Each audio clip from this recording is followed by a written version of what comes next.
Or we could use our third option, which would be to create an adjustment layer or a fill layer.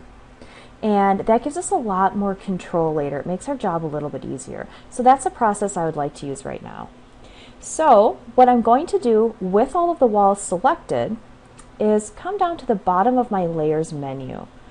And there's a little button. It's a circle and it's divided in half. Half is filled, half is empty. And if you hover your mouse over it, it says create new fill or adjustment layer. That's what we want to do. I often refer to this as a black and white cookie because that's kind of what that looks like. So we'll click on our black and white cookie and you'll see that you have a lot of options here. At this point, we're going to keep it really simple and we'll pick this top one, solid color, because I want to fill the walls with a solid color.